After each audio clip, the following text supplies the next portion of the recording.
بسم اللہ الرحمن الرحیم. In the name of Allah, the Beneficent, the Merciful. رب اشرح لي صدري ويسر لي أمري واحلل عقدة من لساني يفقهوا قولي. إن الحمد لله نحمده ونستعينه ونستغفره ونعوذ بالله من شرور أنفسنا ومن سيئات أعمالنا. من يهده الله فلا مضل له ومن يضلل فلا هادي له. وأشهد أن لا إله إلا الله وحده لا شريك له وأشهد أن محمدا عبده ورسوله. أما بعد فإن خير الحديث كتاب الله وخير الهدي هدي محمد صلى الله عليه وسلم وشر الأمور محدثاتها وكل محدثة بدعة وكل بدعة ضلالة وكل ضلالة في النار. أعوذ بالله السميع العليم من الشيطان الرجيم. بسم الله الرحمن الرحيم. والعصر إن الإنسان لفي خسر إلا الذين آمنوا وعملوا الصالحات وتواصوا بالحق وتواصوا بالصبر. رب اشرح لي صدري ويسر لي أمري واحلل عقدة من لساني يفقهوا قولي. رب زدني علما رب زدني علما رب زدني علما. حمد و صلات کے بعد جیسا کہ اعلان کے ذریعے اطلاع مل چکی ہوگی کہ انشاءاللہ ایک عقیدے کے باب میں ایک نیا سلسلہ انشاءاللہ آج کے درس سے شروع کیا جا رہا ہے، اور اس کی وجہ یہ ہے کہ باقاعدہ یہاں کی اسلامک افیئرس منسٹری کی طرف سے توحید کے پرچار اور اللہ رب العالمین کے سلسلے میں عقیدہ توحید لوگوں تک پہنچانے کی کوشش کا ایک سلسلہ شروع کیا گیا ہے، ایک مہم چھیڑی گئی ہے، ایک مشن کا آغاز ہوا ہے کہ اللہ رب العالمین کے ساتھ لوگوں نے جو مختلف طریقے سے شرک کو روا رکھا ہے، غلط فہمی کے جو شکار ہیں، جو شبہات ان کے دلوں کے اندر ہے، ان کا ازالہ کیا جائے، عقیدہ توحید کی صفائی کی جائے، لوگوں کے دلوں تک اس توحید کی دولت کو پہنچایا جائے، کوشش کی جائے کہ لوگوں کے دلوں میں بیٹھا ہوا اللہ کے تعلق سے جو غلط عقیدہ ہے اس کی صفائی کی جائے اور اس کی جگہ پر درست اور صحیح عقیدہ اللہ کے تعلق سے اس کے دل میں بٹھائی جائے. تو اس کے لیے یہ طے پایا ہے کہ چند وہ کتابیں جو توحید کے موضوع میں ہیں اور بہت ہی اہم کتابیں ہیں، ان کے اندر سے درس دیا جائے، اور اس کا فائدہ یہ ہوگا کہ جو کچھ بھی آپ سیکھیں گے دلیل کی بنیاد پر سیکھیں گے. تقریر تو عمومی طور پر بہت کی جاتی ہے، لیکن درس اور تدریس کے انداز میں کہتے ہیں انما العلم بالتعلم. بندے کے پاس علم کہاں سے آتا ہے؟ اسے سیکھنا پڑتا ہے. کوئی بھی چیز ہو، کوئی بھی چیز، چاہے دین کا علم ہو یا دنیا کا علم ہو، بغیر سیکھے بندے کو علم حاصل نہیں ہوتا ہے. اس لیے ضروری ہے کہ جس طرح بندہ دنیا کا علم حاصل کرتا ہے، دنیا کا علم حاصل کرنے سے پہلے اسے اپنے دین کا علم حاصل کرنا چاہیے. کیونکہ دین کے علم کو حاصل کرنے اور اس کے مطابق عمل کرنے پر اس کی آخرت کی کامیابی جو کہ حقیقی کامیابی ہے وہ مبنی ہے اور اس پر منحصر ہے۔ دنیا کی کامیابی کا اللہ کے نزدیک کوئی معیار نہیں ہے، کوئی حیثیت بھی نہیں ہے، اور بات پچھلے کئی دروس کے اندر گزر چکی ہے۔ دراصل کامیابی، حقیقت میں کامیابی اگر اللہ کے نزدیک کسی کو سمجھا گیا ہے تو وہ آخرت کی کامیابی ہے، اور آخرت کی کامیابی اس بات پر منحصر ہے کہ آپ دین کا صحیح علم حاصل کریں اور اس پر عمل پیرا ہو جائیں۔ تو اس لیے اس درس اور دروس کا، اور انشاءاللہ میں دیکھوں گا اگر یہ جو بھی کتاب میں شروع کرنے جا رہا ہوں اصول الثلاثہ، اس کا ترجمہ ہمارے یہاں یا کسی بھی مکتب میں اگر میسر ہوا تو انشاءاللہ آپ لوگوں میں اس کو تقسیم بھی کریں گے، تاکہ جو کچھ بھی سیکھیں آپ کے سامنے بھی کوئی چیز رہے۔ اور اس کے بعد درس سے جانے کے بعد بھی مسئلہ یہ ہوتا ہے کہ درس میں جب لوگ حاضر ہوتے ہیں تو بہت ساری چیزیں جب بیان کی جاتی ہیں، ذکر کی جاتی ہیں تو ذہن میں تازہ ہو جاتی ہیں، لیکن درس کے یعنی کی جگہ سے نکلنے کے بعد پھر وہ چیزیں پھر ذہن میں اوجھل ہونے لگتی ہیں دھیرے دھیرے۔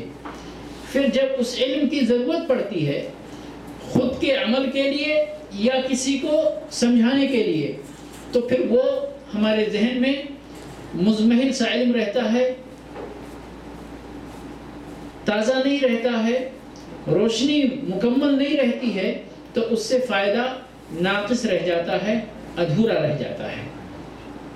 لیکن جب آپ کے پاس کتاب رہے گی، اس کو حفاظت سے انشاءاللہ رکھیں گے، تو جب بھی آپ کو ضرورت پڑے گی، ہاں بھئی یہ موضوع ہے، یہ مسئلہ ہے، اور اس مسئلے کی یہ دلیل ہے قرآن سے یا نبی صلی اللہ علیہ وسلم کے فرمان سے، تو انشاءاللہ تعالی اس بات کی بھی کوشش کی جائے گی کہ آپ تک اس کتاب کا ترجمہ پہنچا دیا جائے، تاکہ اس کتاب کو پڑھیں بھی اور جو کچھ بھی درس میں آپ کے سامنے بیان کیا جائے اس کی روشنی میں سمجھ کر پختہ علم دل اور دماغ کے اندر بٹھائیں۔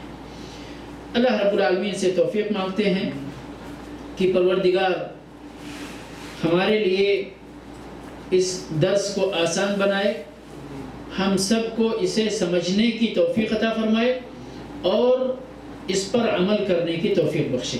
رب العالمین اسے اپنے لیے خالص بنائے اور اسے قبول فرمائے، ہماری آخرت کا ذریعہ، کامیابی کا ذریعہ رب العالمین اسے شرف قبولیت سے نوازے اور اس کا ثواب ہم کو ہماری آخرت کی زندگی میں عطا فرمائے۔ یہ کتاب کس کی ہے؟ ہم لوگ تو تہمت بڑی معروف ہے ہماری کہ ہم لوگ وہابی ٹھہرے ہیں اتفاق سے، یہ ایک تہمت کہیں اس کو، یا گالی کہیں اس کو، یا تانا کہیں اس کو، جو بھی نام لے لے، لیکن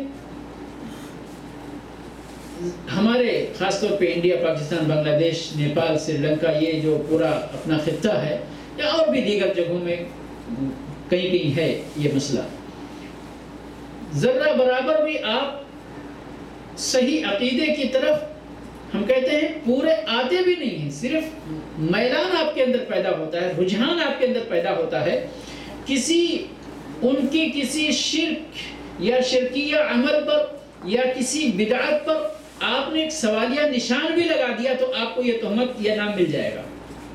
ضروری نہیں کہ پورے آپ کتاب و سنت پر مکمل طور پر عمل پیرا ہو گئے ہوں تب بھی یہ آپ کو یہ لقب ملے، بلکہ صرف ابھی آپ نے ٹریک بدلنے کا آغاز بھی کیا ہے، یا کہیے کہ آپ کے اندر ابھی کل پرسوں ایک صاحب سے بات ہونے لگی، انڈیا کے ہی ہیں، کسی مدرسے میں پڑھ رہے تھے، تو یہ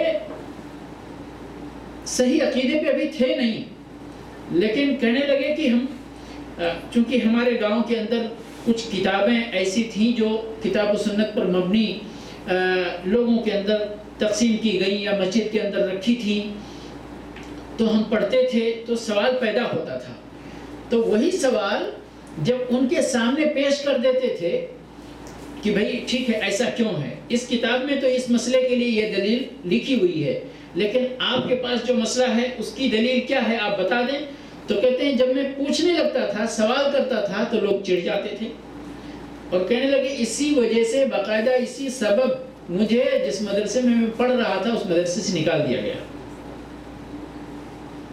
کہ آپ سوالات کرتے ہو، آپ اہل حدیث ہو گئے ہو، آپ یعنی ان کے کہنے کے مطابق یا ان کے اپنی فکر کے مطابق بدعقیدہ ہو گئے ہو، اس لیے آپ کو جبراً مدرسے سے نکالا جا رہا ہے، سمجھئے۔ تو بہرحال یہ صرف نتیجہ ہے کس چیز کا کہ آپ ان سے جو مسئلہ ہے صرف اس کے لیے دلیل مانگ لیں تو آپ وہابی ہو گئے، یعنی دلیل مانگنا وہابیت کی دلیل ہو گئی ہے، سمجھ گئے۔ تو بہرحال یعنی میں کہاں سے بات کہاں چلی گئی، یہ کتاب جس عالم کی ہے ان کا نام بہت مشہور ہے، محمد بن عبد الوہاب، اور اسی لیے وہابی کا لقب، جو بھی دراصل ہم لوگ ان کو اپنا امام نہیں مانتے، ہمارا امام تو کون ہے؟ رسول اکرم صلی اللہ علیہ وسلم، ہمارا کوئی اور امام نہیں ہے، لیکن ہاں علماء کرام سے ہم روشنی حاصل کرتے ہیں، فائدہ اٹھاتے ہیں بس۔ اب جو بھی اللہ کی کتاب کی کوئی آیت اس کا صحیح مفہوم ہمارے سامنے بیان کرے گا، اس کا جو مدلول ہے، اس سے جو مسئلہ نکلتا ہے وہ مسئلہ ہمارے سامنے مستنبط کر کے بیان کرے گا تو ہم اس کی بات مان لیں گے۔ کوئی بے دلیل بات کرے گا، منمانی بات کرے گا، حتیٰ کہ قرآن کی آیت بھی اگر کوٹ کر کے اس کا منمانی مفہوم بیان کرتا ہے تو بھائی، کیونکہ یہ قرآن سب سے پہلے کس کے پاس آیا؟ اللہ کے نبی صلی اللہ علیہ وسلم کے پاس آیا، اللہ کے پاس سے، ٹھیک ہے، اور آپ صلی اللہ علیہ وسلم نے اس قرآن کو اپنے صحابہ کرام کے پاس ان کو سنایا، پڑھ کر جہاں پر ضرورت پڑی اس کی تفسیر بیان فرمائی، آپ نے خود بیان فرمایا یا لوگوں نے سوال کیا تو آپ نے اس کی وضاحت فرمائی جس بھی شکل میں۔ تو اس کے پہلے مخاطب رسول اللہ صلی اللہ علیہ وسلم اور پھر دوسرے مخاطب صحابہ کرام، انہوں نے اور انہی کی رسول اکرم صلی اللہ علیہ وسلم کی زندگی میں ہی چونکہ یہ دین مکمل ہوا اور یہ دین قرآن کی شکل میں اور رسول اللہ صلی اللہ علیہ وسلم کی سنت کی شکل میں مکمل ہوا، تو جو بھی صحابہ کرام کے فہم کے مطابق دین اس وقت تھا، جن آیتوں کے ذریعے جن مسائل کو مستنبط کیا گیا تھا، آج بھی وہی چیزیں دین ہوں گی، آیت کا وہی مفہوم آج بھی قابل استدلال ہوگا جو صحابہ کرام کا انہوں نے جو سمجھا تھا۔ آج آ کر ہم کوئی قرآن کی ایک آیت لیں اور منمانی اس کی تفسیر کرنے بیٹھ جائیں اور لوگوں میں بتائیں دیکھو بھائی میں تو قرآن ہی پڑھ کر تو بتا رہا ہوں، نہیں، ضروری ہے کہ قرآن پڑھ کر آپ بتائیں، لیکن جو کچھ بتا رہے ہیں وہ صحابہ کرام نے جس طرح سمجھا تھا قرآن کی اس آیت سے وہی آپ سمجھ کر بیان کریں، اپنی منمانی آج 1400 سال کے بعد نہیں چلے گی قرآن کی تفسیر میں۔ تو میں یہ عرض کر رہا تھا کہ ہم علماء کو اپنا آنکھ بند کر کے امام، قائد، مرشد، پیر یہ نہیں مانتے، ہم علماء کے علم کی روشنی سے فائدہ اٹھاتے ہیں بس۔ اب کوئی عالم آتا ہے کسی موضوع پر بہترین یعنی تصنیف تالیف کر دیتا ہے، قرآن اور سنت کی بنیاد پر، تو بھئی ایک عام فہم چیز ہوتی ہے، لوگ اس سے فائدہ اٹھاتے ہیں، اور یہی علماء کے مؤلفات میں ہوا ہے، چاہے وہ حدیثوں کا ذخیرہ ہے، چاہے وہ فقہ کا ذخیرہ ہے، اور چاہے وہ سیرت کا ذخیرہ ہے، اور چاہے کسی اور یعنی علم کے باب کا ذخیرہ ہے، عقیدے کا ذخیرہ ہے۔ کتنی کتابیں علماء کرام نے بہترین مائناز کتابیں عقیدے کے باب میں لکھی ہیں، وہ ہم پڑھتے ہیں، پڑھاتے ہیں، سنتے ہیں، سناتے ہیں۔ انہی میں سے ایک کتاب یہ الاصول الثلاثہ یا ثلاثۃ الاصول، دونوں نام ہے، یہ لکھی گئی ہے، اور اس کے لکھنے والے محمد بن عبد الوہاب رحمہ اللہ تعالی رحمۃ واسعہ۔ اس کتاب کی خوبی یہ ہے، جہاں تک میں نے اس کا مطالعہ کیا، کہ مسئلے بڑے سادگی سے بیان کیے گئے ہیں، اس میں کوئی پیچیدگی نہیں رکھی گئی، کوئی فقہ کی بات یا کوئی طول طویل بات تفصیل کے ساتھ نہیں رکھی گئی ہے۔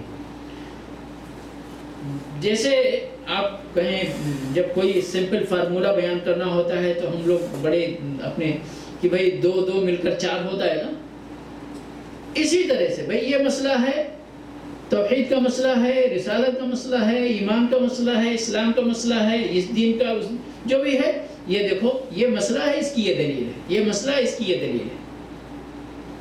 سمجھنے میں بھی آسانی اور سمجھانے میں بھی آسانی۔ تو اس لیے اس کتاب کی برکت بھی بہت لوگوں نے الحمدللہ اس سے فائدہ اٹھایا، لوگوں کی اصلاح ہوئی، لوگوں کے عقیدے کی تصحیح ہوئی، اور اسی لیے اس جو میں نے ابھی کہا کہ جو توحید کی حفاظت، توحید کے عقیدے کی حفاظت کی جو مہم چھیڑی گئی ہے، جو ایک مشن کا آغاز کیا گیا ہے، ان کتابوں کو چن کر اس کا حصہ بنایا گیا، کیونکہ یہ آسان ہے اور کتاب و سنت کی بنیاد پر ان کی تالیف ہوئی ہے۔ آپ دیکھیں گے، خود ہی نوٹ کریں گے انشاءاللہ آگے جب ہم پڑھیں گے اس کتاب کو، کیونکہ ہم باقاعدہ اس کتاب کی عبارت کو انشاءاللہ پڑھیں گے، اس کا ترجمہ کریں گے باذن اللہ، اور جو مسئلہ بیان کیا گیا ہے اس کی مختصر سی وضاحت کریں گے باذن اللہ تعالی۔ تو مناسب ایک کی مختصر بات صاحب کتاب کے بارے میں بھی ذکر کر دی جائے اس کا، کہ یہ کون ہے، محمد بن عبد الوہاب رحمہ اللہ کون ہے۔ اسی سعودی کے اندر ریاض کے پاس کہیں پہ عیینہ نامی ایک شہر ہے چھوٹا، جہاں پہ ان کی پیدائش ہوئی تھی 1115 ہجری میں۔ کتنے میں؟ 1115 ہجری میں، اور علمی گھرانے میں پیدائش ہوئی تھی۔ اللہ رب العالمین جب کسی سے کوئی کام لینا چاہتا ہے بڑا، تو اس کی نوازش ہوتی ہے، وہ اختیار کرتا ہے، چنتا ہے۔ کہتے ہیں ان کے والد بھی عالم تھے اور ان کے دادا بہت بڑے عالم تھے۔ والد بھی عالم تھے عبد الوہاب، اور ان کے دادا کا نام سلیمان تھا، وہ بھی کہتے ہیں یعنی کہ نجد کے بڑے عالم، امام کی حیثیت والے عالم سمجھے جاتے تھے، تصور کیے جاتے تھے۔ تو ان کا یعنی مختصر سا یہ نام ان کا محمد ہے، والد کا نام عبد الوہاب ہے، اور دادا کا نام سلیمان ہے۔ اتنا ہی کافی ہے، اتنا ہی کافی ہے اگر ہم یاد رکھیں تو انشاءاللہ۔ محمد بن عبد الوہاب بن سلیمان، پیدائش کی تاریخ کیا ہے؟ 1115۔ ٹھیک ہے، بہت ساری باتیں ان کے جب سوانح حیات بیان کی جاتی ہے تو باتیں تو بہت آتی ہی ہیں، لیکن ہم ان سب باتوں میں نہ جا کر کے یعنی ایک خوبی کہتے ہیں 10 سال کی عمر میں انہوں نے قرآن حفظ کر لیا تھا، 10 سال کی عمر میں قرآن حفظ کر لیا تھا۔ اس کے بعد اپنی جگہ کے علماء سے انہوں نے شاگردی اختیار کی، ان سے علم حاصل کیا، پھر مکہ منتقل ہوئے، وہاں کے علماء سے علم حاصل کیا، پھر مدینہ منتقل ہوئے، وہاں کے علماء سے علم حاصل کیا، پھر وہیں کے علماء کے ذریعے ان کو محمد حیات سندھی رحمۃ اللہ علیہ، ایک ہمارے یعنی بہت ہی اہم عالم علم حدیث کے اندر ماہر گزرے ہیں، پھر ان کا پتہ چلا، پھر ان کے ساتھ جو ہے انہوں نے یعنی اپنی علمی پیاس بجھائی اور کہتے ہیں حدیث کی سند وغیرہ ان سے لی، اور علم حدیث کے سلسلے میں بہت سارا فائدہ حاصل کیا۔ اور اس کے بعد اپنے والد کے انتقال کے بعد توحید کے تعلق سے جو ان کی دعوت کا آغاز ہوا تو مت پوچھیے، اور ہر طرح سے وعظ نصیحت کے ذریعے، درس دروس کے ذریعے، محاضرات لیکچر کے ذریعے، شخصی دعوت پرسنل، اور یعنی ایک طرح سے بہت سارے لوگ ہوتے ہیں صرف نظریاتی دعوت کرتے ہیں، نظریاتی یعنی تھیریکل ہوتا ہے کہ جیسے ہم یہاں پر کرتے ہیں، یعنی آپ کو بیان کر دیا، بتا دیا بھائی وضو ایسے کرو، ہاتھ دھل لو، کلی کر لو، ڈانک میں پانی ڈال لو، چہرہ۔ ایک ہوتا ہے یہاں یہ بتانے کے بعد ہم کسی کو ہاتھ پکڑ کر لے کے جائیں اور جہاں پر پانی ہے خود سے ہم یہ کر کے دکھائیں یا ان کو کرا کر سمجھائیں، سمجھ گئے؟ تو یہ پریکٹیکل ہوتا ہے۔ پھر بہت سارے لوگ صرف اسٹیجوں پہ، جیسے ہم جیسے کوتا لوگ ہیں، تقریر کرتے، فیلڈ میں نہیں اترتے، لوگوں کے ساتھ ملنا جلنا نہیں ہوتا، سمجھ گئے؟ تو دعوت اللہ کے نبی صلی اللہ علیہ وسلم کی دعوت کا کیا طریقہ تھا؟ آپ میلہ بھی نہیں چھوڑتے تھے، جو ان کے تہوار ہوتے تھے، جو ان کے میلے لگتے تھے، بازار لگتے تھے، وہاں بھی جاتے تھے آپ، اور پرسنل بھی دعوت کرتے تھے۔ تو وہی دعوت کا اگر ہوتی ہے۔ بہرحال یہ شیخ محترم نے اس طرح کی دعوت، اور جہاں ضرورت پڑی وہاں پر جفا کشی بھی اختیار کی، یہ ساری قربانیاں تھیں۔ اور اس کے بعد اللہ کی رحمت سے یہاں کے اس وقت کے جو شاہی اور جو سلسلہ ابھی تک قائم ہے آل سعود کی، ان کی بادشاہی تھی ان کے علاقے میں، اور ان کا سپورٹ حاصل ہوا۔ اس کے بعد اللہ نے اس دعوت کو بہت ہی فروغ دیا، ورنہ اس زمانے میں یہاں کے بھی بہت سارے شہر، بہت ساری جگہیں شرکیات کا اڈا بن چکے تھے، یہاں پر بھی۔ لیکن اللہ کی توفیق سے شیخ نے محنت کی، کوشش کی، اللہ کی مدد ملی، اور عقیدے کی صفائی حاصل ہوئی، عقیدے کی صفائی ہوئی۔ اور بہت ساری یعنی تالیفات بھی آپ نے جو کی ہیں، ایک کتاب یہی ہے، ایک کتاب التوحید ہے جو میں نے بتایا، اور اسی طرح سے ایک کتاب اس کا نام کشف الشبہات ہے، ایک کتاب الکبائر کے نام سے ہے، اور بھی مختصر زاد المعاد ابن قیم رحمۃ اللہ علیہ کی کتاب، موٹی ضخیم کتاب ہے، اس کو شیخ محترم نے مختصر کیا۔ اور یہ سبھی اصلاحی کتابیں ہیں، سبھی اصلاحی کتابیں ہیں۔ اور پھر اس کے بعد یہ جد و جہاد والی زندگی گزارنے کے بعد 1206 ہجری میں وفات پائی۔ یعنی کتنی عمر ہو گئی؟ 1115، 85 سال ادھر اور 6 سال ادھر، 91 سال کی عمر پائی۔ اللہ رب العالمین ان کو اور ان جیسے ہمارے اسلاف کرام کو، تمام علماء کرام کو غریق رحمت فرمائے۔ اللہ ان کی لغزشوں کو معاف فرمائے، ان کے حسنات کو قبول فرمائے، اور ان کو جنت الفردوس میں اعلیٰ مقام عطا فرمائے۔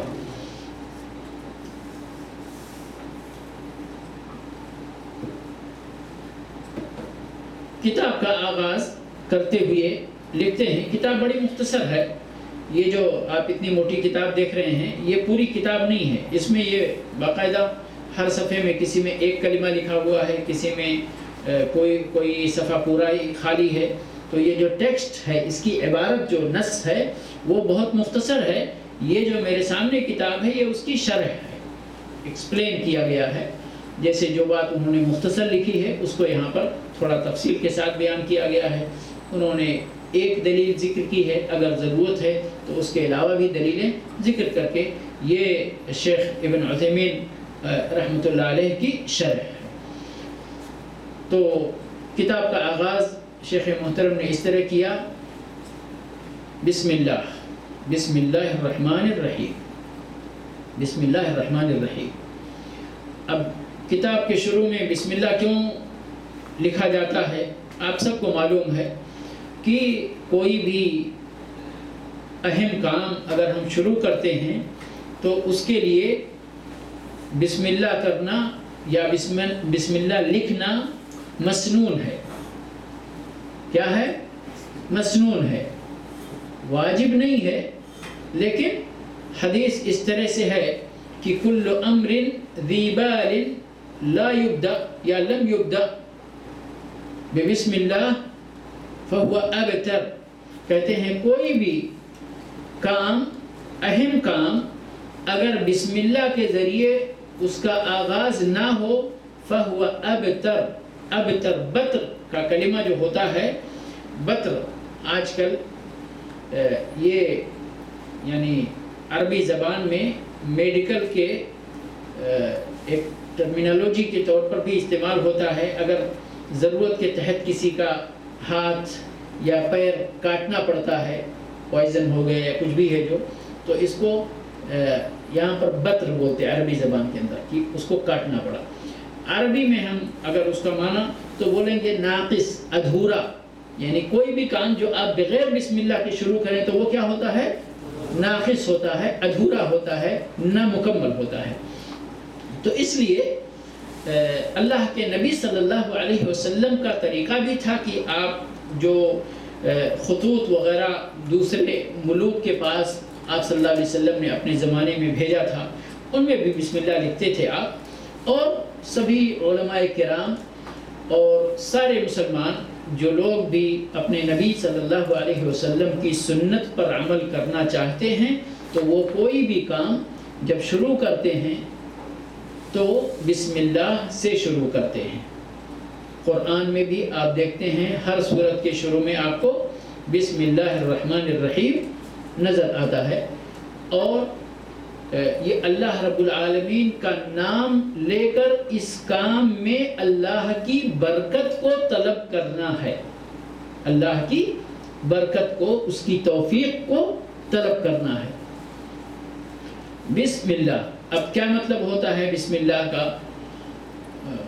یعنی مفسرین نے بڑی لمبی چوڑی بحث کی ہے تفسیر کے اندر، جہاں پر اس کی تفسیر بیان کی ہے، لیکن ہم اس لمبی چوڑی بحث میں نہیں جائیں گے. بسم اللہ کا مختصر سا معنی یہ ہوتا ہے کہ ہم جو کام کرنے جا رہے ہیں وہ اللہ کے نام سے کر رہے ہیں، اللہ کے نام کی برکت حاصل کرتے ہوئے کر رہے ہیں.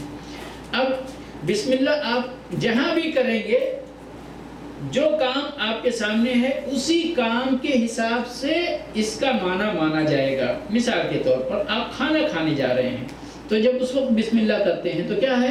میں اللہ کے نام سے کھانا کھانے جا رہا ہوں. جب آپ کوئی چیز لکھتے ہیں، شروع کرتے ہیں اور اس وقت بسم اللہ کرتے ہیں تو گویا کہ اس وقت بسم اللہ کا معنی ہوگا میں اللہ کے نام سے لکھنے جا رہا ہوں. جب آپ قرآن پڑھتے ہیں اس وقت بسم اللہ کرتے ہیں تو اس کا معنی یہ ہوگا میں اللہ کے نام سے قرآن پڑھنے جا رہا ہوں. کوئی اور کتاب پڑھنے جا رہے ہیں آپ تو جو کتاب پڑھنے جا رہے ہو، ٹھیک ہے. بسم اللہ کر کے آپ گھر سے دروازے سے باہر نکلتے ہیں، بسم اللہ توکلت علی اللہ دعا کتنی مشہور ہے. اس وقت آپ کا معنی یہ ہوگا، آپ کے دل میں جو مفہوم آپ کے ضمیر میں ہے، جس کی تعبیر آپ کرنا چاہ رہے ہیں کہ میں اللہ کا نام لے کر گھر سے نکل رہا ہوں.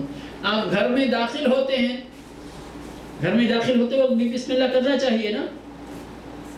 کہتے ہیں گھر میں داخل ہوتے وقت اگر بسم اللہ کر لیں تو شیطان آپ کے ساتھ نہیں آئے گا، اور اگر بغیر بسم اللہ کے گھر میں داخل ہو گئے تو دروازہ کھلتے ہی، موقع ملتے ہی وہ بھی پورا فائدہ اٹھا لے گا. پھر جب گھر میں آ گیا تو اب اگر آپ نے کھانا شروع کیا اور بسم اللہ نہیں کیا تو اس کو کھانا بھی مل گیا اور گھر میں سونے کی بہترین جگہ بھی مل گئی، ایئر کنڈیشن. تو کہنے کا مطلب ہے جدھر آپ جہاں بسم اللہ کا لفظ ادا کریں گے اپنی زبان سے جس کام کے پہلے، اس کا اگر ہم اردو زبان میں بیان کرنے پہ آئیں گے تو اسی کام کا نام لے کر اللہ کے نام کو ذکر کرنے کی بات سمجھی جائے گی. اللہ کیا ہے؟ اللہ کہتے ہیں اللہ کے 99 نام تو ہیں لیکن اللہ یہ ایک نام ایسا ہے، اللہ یہ ایک نام ایسا ہے جو علم کے طور پر استعمال ہوتا ہے۔ کیا ہے؟ علم۔ سارے لوگ شاید انگلش سمجھنے والے ہوں اگر، تو پراپر ناؤن جو ہوتا ہے یعنی کہ خاص، میرا محبوب نام ہے۔ اب یہ محبوب جو ہے یہ میرا پرسنل نام ہے، یہ میرا علم، اس کو عربی زبان میں کیا بولتے ہیں؟ علم۔ کسی کا نام عبداللہ ہے تو یہ عبداللہ اس کا خاص نام ہے۔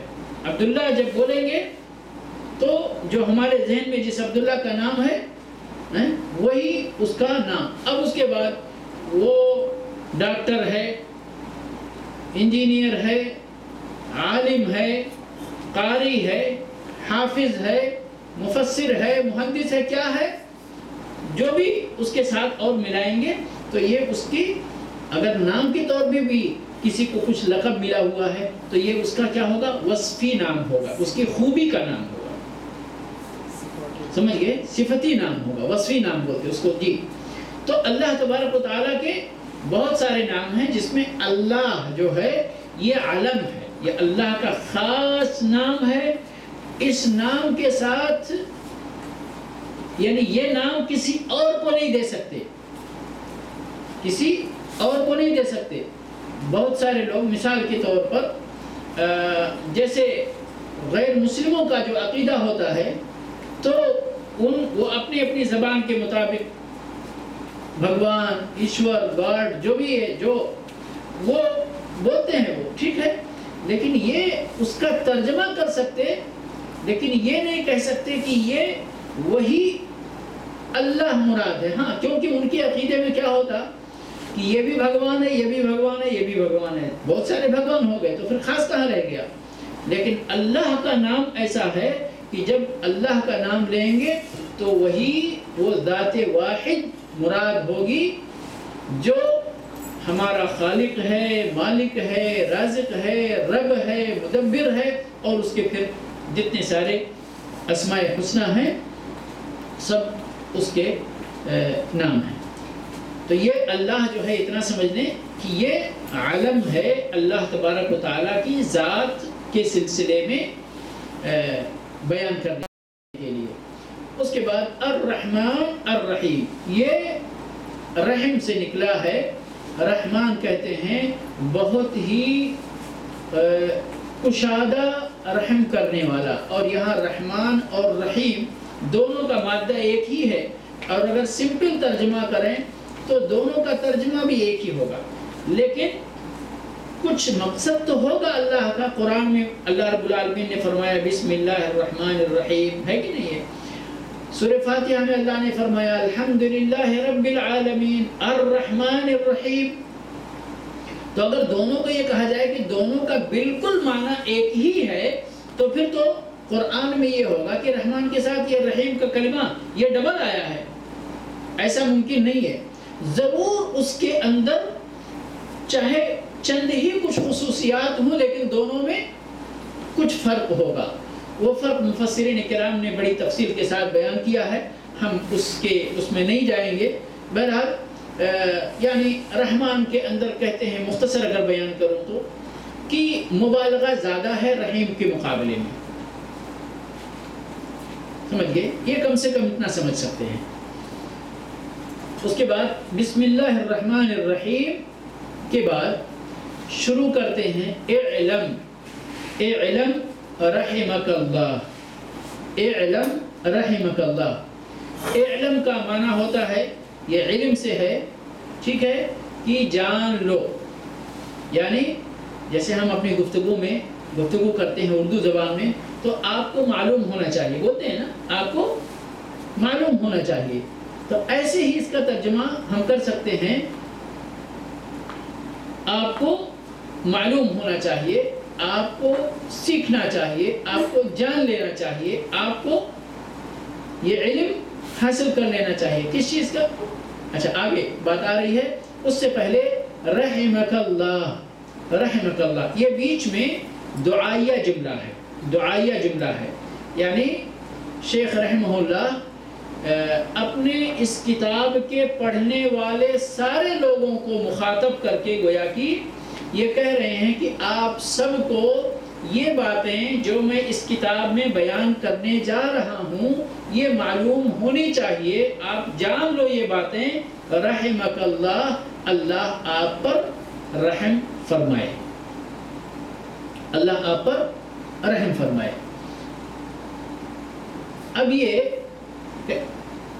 یعنی کسی کتاب کے شروع میں یہ اسلوب کہتے ہیں یہ کتاب لکھنے والے کی نیت اور ان کے ارادے کا اظہار کرتا ہے کہ ان کی نیت کے اندر بڑی خیر خواہی تھی.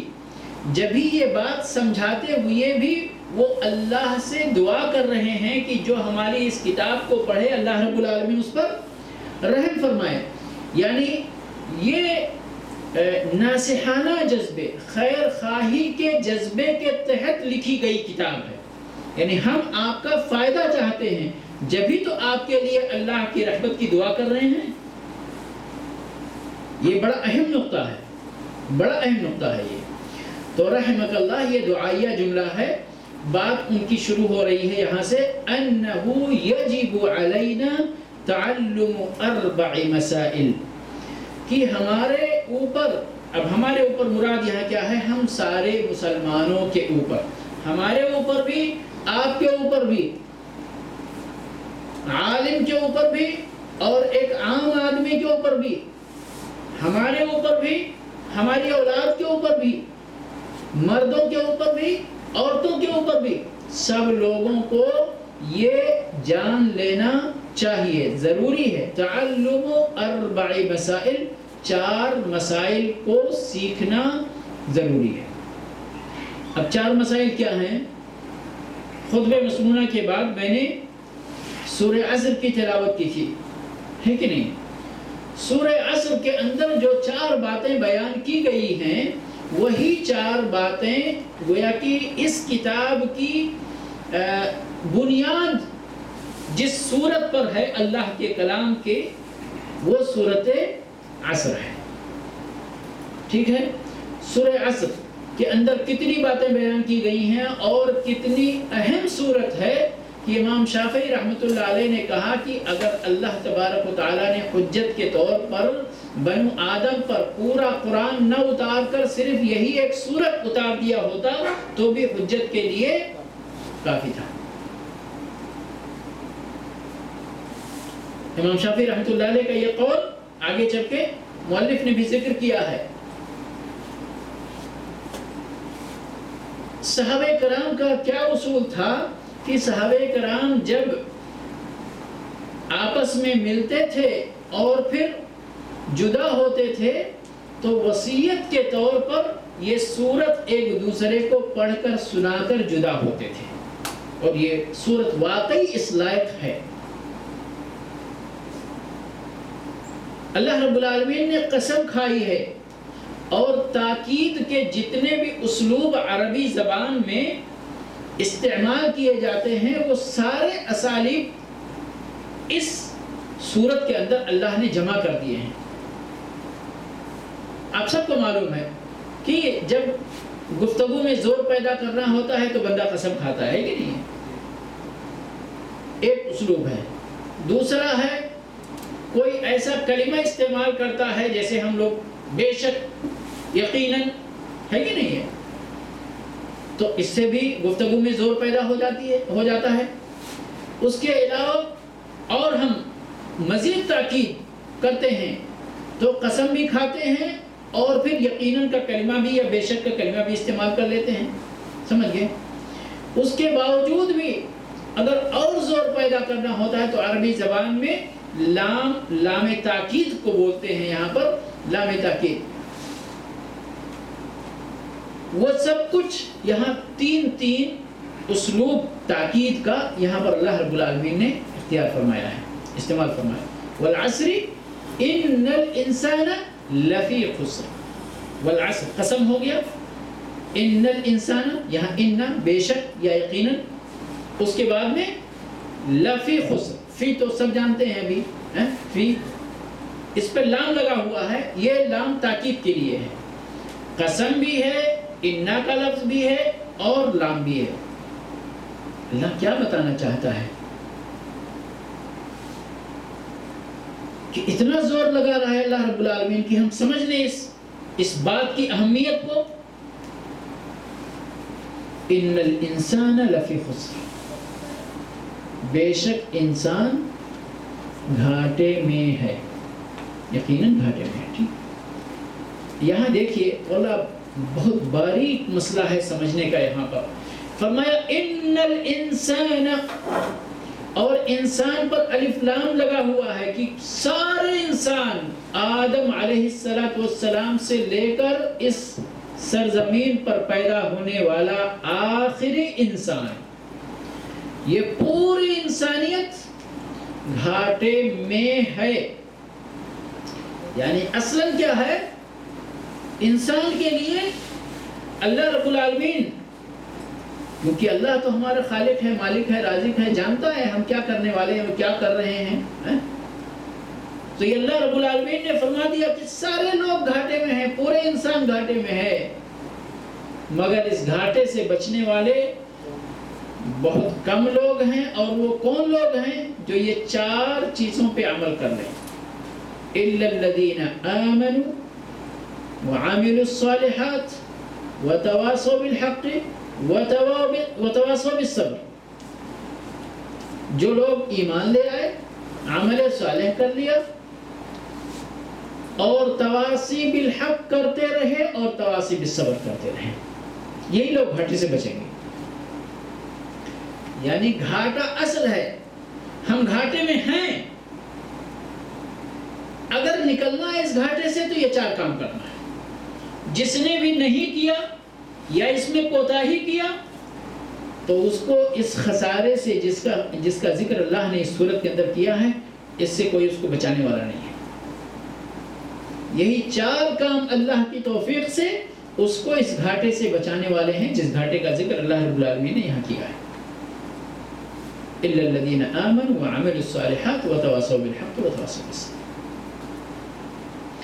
یہاں شیخ وہی انه یجب علینا تعلم 4 مسائل، ہمارے اوپر واجب ہے، ضروری ہے ہمارے لیے کہ ہم 4 مسائل سیکھیں۔ الاولی العلم، سب سے پہلا مسئلہ کیا ہے؟ علم۔ اب یہاں علم شیخ نے، آپ کہیں گے بھئی سورہ عصر میں یہ علم کی بات کہاں آ گئی، کہاں علم ہے یہاں پر، کہاں علم ذکر ہے کہ نہیں ہے؟ آپ دیکھیں گے تو کہیں آپ کو لفظ میں یقیناً نظر نہیں آ رہا ہے، لیکن عمل کا نمبر علم سے پہلے آتا ہے یا کہ علم کے بعد آتا ہے؟ علم کے بعد آتا ہے نا۔ کوئی بھی عقل مند آدمی ایسا نہیں کہہ سکتا نہیں پہلے میں عمل کروں گا بعد میں سیکھوں گا، پہلے میں ہوائی جہاز چلا لوں گا بعد میں پائلٹ کی تعلیم بعد میں لوں گا میں، نہیں۔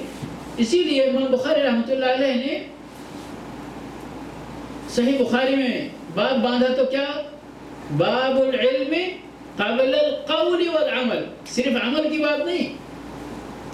یہاں پر ہم بہت سارے لوگ بغیر علم کے بولتے ہیں، عمل کرنے کا تو سب کو معلوم ہے تقریباً، بھئی جب تک معلوم نہیں ہوگا جب تک عمل کیسے کریں گے؟ لیکن یہاں پر کچھ لوگ بولنے میں بہت آزادی محسوس کرتے ہیں، وہ بغیر علم کے بھی بولتے جاتے ہیں، اور اسی لیے دین میں بہت سارا فتنہ پیدا ہوا بغیر علم کے بولنے کی وجہ سے۔ لیکن امام بخاری رحمۃ اللہ علیہ نے کیا باب کیا باندھا کہ باب العلم قبل القول والعمل، کچھ گفتگو بھی کرنے سے پہلے آپ کو سیکھنا چاہیے اور عمل کرنے سے پہلے تو یقیناً سیکھنا ہی سیکھنا ہے۔ اور اسی لیے اللہ رب العالمین نے جہاں پر فرمایا توحید کی بات، پھر فرمایا فَاعْلَمْ أَنَّهُ لَا إِلَهَ، جان لو، یعنی علم ضروری ہے، بغیر علم کے۔ اور یہ ساری مصیبتیں جو ہمارے دین کے اندر بھی کھڑی ہوئی ہیں، بدعت کی صحیح شرکیات کی صحیح پیری مریدی اور یہ جو بہت ساری چیزیں ہیں، علم کے فقدان، صحیح علم، درست علم کے فقدان کی وجہ سے. دعویٰ تو ہوتا ہے علم کا، لیکن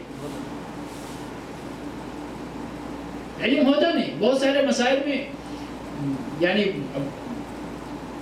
میں نے بارہا اسی وقت ذکر کیا، جیسے مثال کے طور پر ہمارے یہاں یہ بہت سارے گل کھلائے گئے ہیں، انہی میں سے اب یہ مثال کے طور پر میں ذکر کر رہا ہوں کہ ہم لوگ احرام باندھتے ہیں نا، احرام باندھتے ہیں. بہت سارے لوگوں کے ذہن میں یہی ہے کہ جب وہ چادر جو سفید والی ہوتی ہے جب ہم کمر پہ باندھ لیتے ہیں تو ہمارے دل کے اندر کیا بات آ جاتی ہے کہ ہم نے احرام باندھ دیا. یہ کہاں سے غلط فہمی پیدا ہوئی معلوم ہے؟ جب ہم احرم یحرم احرام کا ترجمہ کرنے پر آتے ہیں تو ترجمہ کرتے ہیں احرام باندھنا، ٹھیک ہے. پھر لوگوں نے جب وہ احرام کی چادر اٹھائی اور کمر پر باندھ لیا تو ان کے ذہن میں یہی تصور پیدا ہو گیا کہ اب ہم نے تو احرام باندھ لیا، جبکہ دونوں میں زمین آسمان کا فرق ہے. ابھی آپ نے احرام کی چادر اپنے کمر پر باندھی، احرام نہیں باندھا ہے آپ نے. وہی مسئلہ نیت کا بھی ہو گیا. ہمارے یہاں تو یہ بھی ہے کہ نیت باندھ لیا ہے کہ نہیں ہے. کیا تصور ہے، کیا کنسپٹ ہے نیت باندھنے کا؟ جب آپ نے دائیں ہاتھ کو بائیں ہاتھ پر رکھ لیا، اب باندھنے نیچے باندھنے والے نیچے، سینے پہ باندھنے والے سینے پہ، جہاں بھی جس کو باندھنا ہے جب باندھ لیا تو دل میں آ گیا کہ ہاں نیت باندھ لیا ہم نے، ہے نا. یہ تو ہاتھ باندھا ہے آپ نے، نیت کہاں باندھی ہے؟ نیت تو دل میں ہے جس کو باندھنا ہے ابھی آپ کو، یہ وہ پہلے آپ باندھ چکے ہیں. تو میں یہ کہہ رہا تھا کہ علم کے، درست علم کے، یہاں مسئلہ ٹرانسلیشن میں ہو گیا ہے. عربی کے کلمے کو ہم اردو میں جب کنورٹ کرتے ہیں تو یہ سب مصیبتیں پیدا ہونا شروع ہو جاتی ہیں جب ہم سمجھتے نہیں ہیں، بغیر سمجھے جب کنورٹ کرتے ہیں. تو علم کا میں یہ بیان کر رہا تھا، اسی لیے سب سے پہلا سورت یہ ذکر کیا، وہاں پر علم کا ذکر نہیں ہے، لیکن شیخ نے، مؤلف نے سب سے پہلا جو مسئلہ بیان کیا کہ ہم کو علم ہونا چاہیے، کیونکہ علم آپ کو نہیں ہوگا تو اس صورت کے کسی بھی بات پر آپ کا عمل درست نہیں ہوگا. اب علم کس چیز کا وہ بتا رہے ہیں، وَهُوَ مَعْرِفَةُ اللَّهِ، یعنی علم، آپ کیا مطلب ہے علم کا؟ اللہ کی معرفت، اللہ کی پہچان، اللہ کے بارے میں علم حاصل کرنا. اچھا علم کہتے کس کو ہیں؟ علم کس کو کہتے ہیں؟ کون بھائی بتائیں گے؟ کیونکہ یہ تو ایک کامن چیز ہے، میں سمجھتا ہوں اس کے لیے دین کا علم ہونا ضروری نہیں ہے. علم اپنے آپ میں، نالج کس کو بولتے ہیں؟ جاننا. جی، لیکن اگر ہم اس کا ایکسپلین کچھ کرنا چاہتے ہیں تو کیا ہے مطلب؟ جی، ہمارے پڑھے لکھے لوگ آگے آئے ہیں. زندگی کا مقصد، جی زندگی کا مقصد نہیں، ہم علم، ایک جنرل علم کا معنی جو ہے،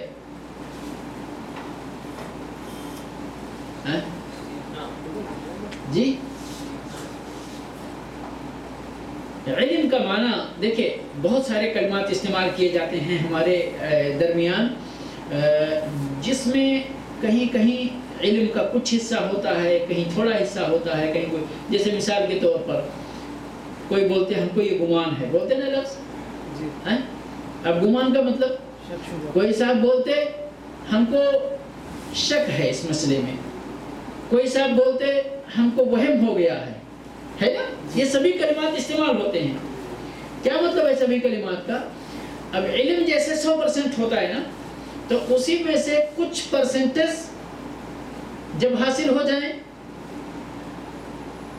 زیادہ پرسنٹیج دوسری طرف ہوں، سمجھ گئے نا، تو یہ سب کلمات انہی پرسنٹیج، علم کے پرسنٹیج کے حساب سے استعمال ہوتے ہیں. مثال کے طور پر میں آپ کو بتا دوں ایک چیز، شک کا معنی جو ہوتا ہے، کسی چیز کے بارے میں آپ کو شک ہونے کا مطلب یہ ہے کہ آپ کی جانکاری، آپ کا نالج، آپ کا علم اس چیز کے بارے میں آدھا آدھا ہے. مثال کے طور پر اس کی مثال، آپ نے 2 رکعت نماز پڑھی لیکن آپ کو دوسری رکعت کے بارے میں شک ہو گیا، ٹھیک ہے. کیا مطلب یہاں شک ہونے کا؟ اب آدھا یعنی اگر آپ کو یقین ہو کہ ہاں ہم نے دوسری بھی پڑھ لی ہے تو یہ تو کیا ہو گیا؟ یہ علم ہو گیا. 100% یقین ہو جائے کہ ہاں آپ نے دوسری رکعت مکمل کی ہے تو یہ علم ہو گیا. یہاں شک کا کوئی مسئلہ نہیں ہے، علم ہے یہ. 100% آپ کو یقین ہے تو اسی 100% یقین کو علم بولتے ہیں. یعنی کسی چیز کے بارے میں آپ کو پوری معلومات، سمجھ گئے؟ شک کب بولتے ہیں؟ 50-50. میں نے پتہ نہیں پڑھا کہ نہیں پڑھا. ایک 50% آتا ہے کہ میں نے پڑھا، 50% آتا ہے کہ نہیں پڑھا ہے. فیصلہ نہیں کر پا رہے آپ، یہ شک ہے. ٹھیک ہے، اسی لیے پھر اس کے بعد گمان کا نمبر آتا ہے. گمان کا نمبر آپ کو، اسی لیے عربی زبان میں ذرا اس کو ایک سپورٹنگ ورڈ دیتے ہیں، ظن غالب بولتے ہیں. گمان تو ہے، ادھر بھی گمان ہے ادھر بھی گمان ہے، لیکن ایک طرف غالب گمان ہے. یعنی 75% آپ کے اندر ہے کہ ہم نے پڑھا ہے اور 25% ہے کہ نہیں پڑھا ہے. سمجھ گئے؟ تو آپ کا ظن غالب کیا ہے کہ آپ نے پڑھا ہے. 25% آپ کو شک ہو رہا ہے یا اس میں کمی آ رہی ہے آپ کے علم میں. تو آپ کو اسی طرح وہم ہے، وہم میں آپ کو 25% لگتا ہے ہم نے پڑھا ہے اور 75% لگتا ہے ہم نے نہیں پڑھا ہے. آپ کو وہم ہو رہا ہے یہاں پر. سمجھ گئے؟ تو یہ کیٹیگری ہے. علماء کرام نے ان الفاظ کو لے کر یہ کہیے کہ ہماری علم کے سلسلے میں ہماری جو تعبیری کلمات ہیں یہ ان کے پرسنٹیج کے حساب سے ان کو یہ کلمات دیے گئے ہیں. سمجھیے؟ تو علم کا مطلب کیا ہے کہ کسی چیز کا آپ کو ادراک ہو، جانکاری ہو 100% فل. ٹھیک ہے، اس کو کیا بولتے ہیں؟ علم بولتے ہیں. اس کو علم بولتے ہیں. ٹھیک ہے، ابھی انشاءاللہ یقین ہو گیا پکا یا ظن غالب رہ گیا؟ نہیں، انشاءاللہ علم ہو گیا. جی، اب اللہ پر ایمان اگر لانا ہے تو اللہ کے بارے میں علم تو چاہیے، ہے کہ نہیں؟ تبھی آپ کا ایمان، نہیں تو پھر ایمان ڈگمگایا ہوا ایمان ہوگا. جیسے غیر مسلموں کا ایمان رہتا ہے یا ہمارے بہت سارے مسلمان بھائیوں میں بیٹا اللہ دینے والا ہے یا بابا دینے والا ہے، ان کو پتہ نہیں ہے کہ نہیں ہے؟ بولتے پھر دینے والا اصل میں تو اللہ ہی ہے، لیکن یہ بابا کے ذریعے اللہ دے گا. اگر اللہ بیٹا دینے پہ قادر ہے تو ڈائریکٹ دینے پہ قادر نہیں ہو. بابا کا محتاج ہو گیا آپ تک پہنچانے کے لیے، پوسٹ مین چاہیے اللہ کو. تو یہ چوچو کا مربع بہت سارا جو کچھ ہمارے دین کے اندر بھی بنا ہوا ہے نا، وہ سب اسی علم کے، میں نے پہلے بتایا کہ اسی علم کے بالکلیہ فقدان. یعنی یا تو جاہل بسیط ہے بندہ، جاہل بسیط ہے، یا تو جاہل مرکب ہے، یا تو یہ وہم اور اس کا سب کا شکار ہے لیکن علم نہیں اس کے پاس. ایسے ہی کرسچن میں چلے جائیے آپ، تو ثالث و ثلاثہ کا جو عقیدہ ہے، ان کا عقیدہ کیا ہے؟ ایک ڈبہ لیجئے، اس میں 3 قلم ڈال دیجئے، ایک بلیو ڈال دیجئے، ایک ریڈ ڈال دیجئے اور ایک بلیک ڈال دیجئے. بولیے تینوں قلم، ہم اگر پوچھیں تینوں قلم ایک ہی ہیں لیکن تینوں الگ الگ بھی ہیں. کسی نے سمجھ میں آتا ہے کہ تینوں ملا کر ایک قلم ہے اور پھر تینوں الگ الگ بھی ہے؟ اس لیے ان کے سمجھ میں بھی نہیں آتا. یہ فلسفہ جو، یہ ٹرینگل جو ہے، اس لیے بہت سارے، اگر اچھی طرح سے ایک کرسچن کو سمجھا دیا جائے تو اس کو دیر نہیں لگتی اسلام قبول کرنے میں، دماغ میں بات بیٹھ جائے. تو ہمارے یہاں بھی بہت سارے مسائل اسی طرح ہیں، وہ صرف علم کے فقدان کی وجہ سے ہیں. وہ معرفت اللہ، علم کیا ہے یہاں پر؟ اللہ کی معرفت. ومعرفت نبیہ، اس کے نبی کی معرفت صلی اللہ علیہ وسلم. ومعرفت دین الاسلام، دین اسلام کی معرفت. اب آپ دیکھیں گے ایک چیز نوٹ کریں گے کہ یہاں یہ جو مؤلف رحمہ اللہ فرما رہے ہیں کہ علم کا مطلب کیا ہے کہ اللہ کو پہچان لو، اس کے نبی کو پہچان لو صلی اللہ علیہ وسلم، اور اپنے دین اسلام کو پہچان لو. کیا یہ وہی جوابات نہیں ہیں جو ہم سے جس کے بارے میں قبر میں سوال کیا جائے گا؟ اب اگر ہم نے پہچان لیا ہوگا ان کو اپنی دنیا کی زندگی میں اور اس پر پہچان کر عمل کر لیا ہوگا تو ہماری قبر کے سوالات کا مسئلہ حل ہو جائے گا یا اللہ کی توفیق سے یا نہیں؟ یقیناً انشاءاللہ اللہ کی توفیق سے، اللہ کی تیسیر سے۔ لیکن اگر ہم دنیا میں سینکڑوں معبودوں کے ماننے والے ہوں گے، اللہ کی معرفت ہمارے پاس مفقود ہوگی۔ جب قبر کے اندر سوال کیا جائے گا مر ربک، ہمارا جواب اگر ایک اللہ کو ہم نے پہچانا ہے تو سیدھا جواب اللہ، لیکن اگر ہم نے ایک اللہ کو نہیں پہچانا ہے، بیٹا ہم نے عبد القادر جیلانی رحمۃ اللہ علیہ سے مانگا ہے تو وہاں تو آپ کو شک ہوگا نا کہ بیٹا تو ہم کو عبد القادر نے دیا تھا، ہمارا رب کون ہے؟ اللہ ہے عبد القادر ہے؟ کون ہے؟ جواب مشکل ہو جائے گا۔ تو اس لیے یہاں پر اور اس کی باتیں انشاءاللہ مزید تفصیل آئیں گی۔ شیخ نے یہاں العلم فرمایا، العلم یہ چیزیں جو ہمیں جاننا ضروری ہے، اس میں پہلی چیز ہے العلم۔ علم کس کا علم؟ اللہ کے بارے میں علم، اللہ کی پہچان، اس کے نبی کی پہچان، اس کے دین کی پہچان۔ کیسے پہچاننا؟ کیسے پہچاننا؟ یہ سوال بہت بڑا سوال ہے۔ کیسے پہچاننا؟ بالادلہ، دلیلوں کے ذریعے پہچاننا، دلیلوں کے ذریعے پہچاننا۔ اب دلیل دو طرح کی ہوتی ہے، دلیل دو طرح کی۔ ایک دلیل تو وہ ہے جس کو ہم وحی کہتے ہیں، اور دوسری دلیل اللہ رب العالمین کی وہ نشانیاں جو ہماری نگاہوں کے سامنے ہیں۔ ہم اتنی بڑی زمین دیکھ رہے، اتنا بڑا سورج دیکھ رہے، اتنا بڑا چاند دیکھ رہے، پورا گیلیکسی ہم دیکھ رہے، کیا ان کے بنانے والے کی عظمت کا ہم کو یقین نہیں ہونا چاہیے؟ تو یہ دوسری دلیل ہے، اللہ کی نشانیاں ہیں۔ سمجھ گئے؟ تو بہرحال اس کے بارے میں گفتگو آئے گی۔ آج کا درس یہیں پہ ختم ہوتا ہے انشاءاللہ، کہ ہم کو جن 4 مسائل کو جاننا ضروری ہے ان میں سے پہلا علم ہے۔ اب کس چیز کا علم ہونا چاہیے؟ اللہ کے بارے میں علم، اس کے نبی کے بارے میں علم، اور ہمارا دین، اللہ کا بھیجا ہوا دین، دین اسلام کے بارے میں علم۔ جبھی تو ہم اللہ پر ایمان لائیں گے، رسول اللہ صلی اللہ علیہ وسلم کی کہ رسول ہونے پر ایمان لائیں گے، اور پھر اپنے دین پر عمل صحیح ڈھنگ سے کر پائیں گے۔ کیونکہ یاد رکھیں اللہ کے نزدیک اسلام کے علاوہ کوئی اور دین قابل قبول نہیں ہے۔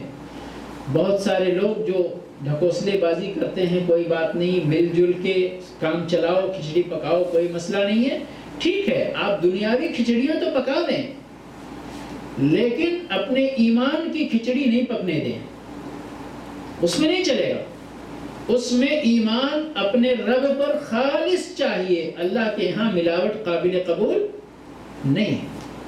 من عمل عملا اشرک فیہ معی غیری ترکتہ وشرکہ، جس نے کوئی کام کیا جس میں میرے ساتھ کسی اور کو شریک کیا تو میں اس بندے کو چھوڑ دیتا ہوں، اس کا کام بھی چھوڑ دیتا ہوں، ترکتہ وشرکہ۔ سمجھئے؟ تو اللہ رب العالمین سے دعا ہے کہ پروردگار ہمیں توفیق عطا فرمائے کہ ہم اللہ کا دین اچھے ڈھنگ سے سمجھیں، اپنے رب کو پہچانیں، اس کے نبی کو پہچانیں، اپنے دین کو پہچان کر اس پر صحیح طریقے سے عمل کریں۔ پروردگار ہمیں ان باتوں کی توفیق عطا فرمائے، ہمیں اخلاص عطا فرمائے، اپنے نبی صلی اللہ علیہ وسلم کی سنتوں پر عمل کرنے کی توفیق بخشے۔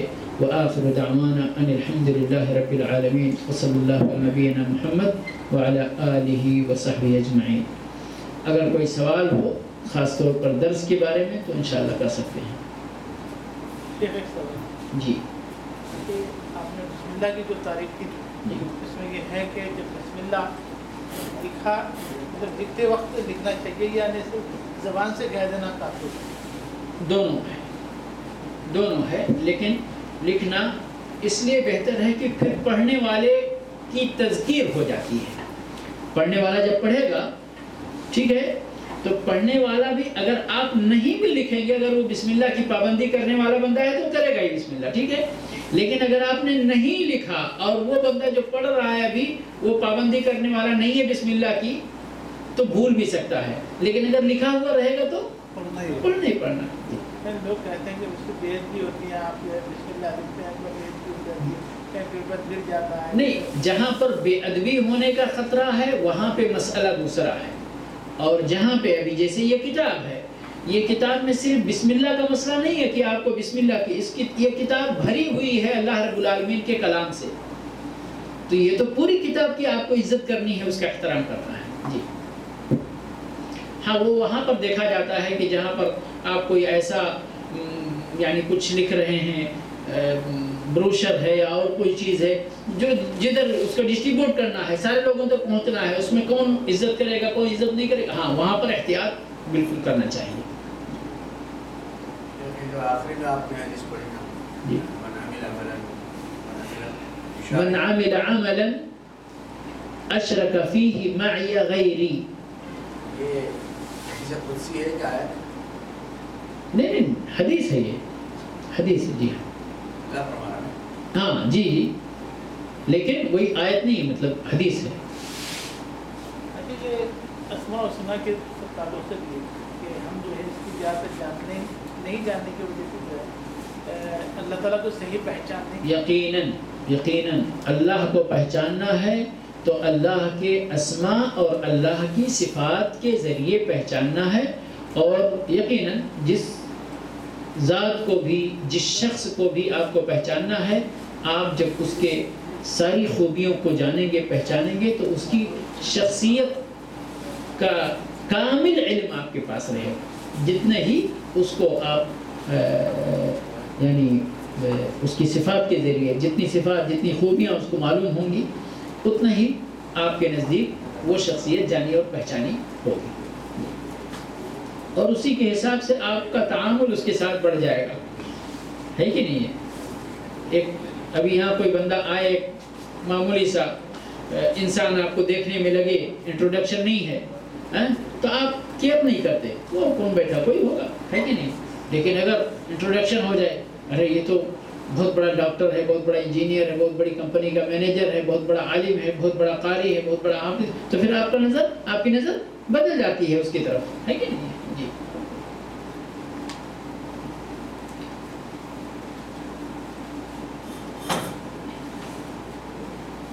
اور کوئی سوال نہیں ہے تو صدري ويسر لي أمري واحلل عقدة من لساني يفقه قولي رب اشرح لي صدري ويسر لي أمري واحلل عقدة من لساني يفقه قولي رب اشرح لي صدري ويسر لي أمري واحلل عقدة من لساني يفقه قولي رب اشرح لي صدري ويسر لي أمري واحلل عقدة من لساني يفقه قولي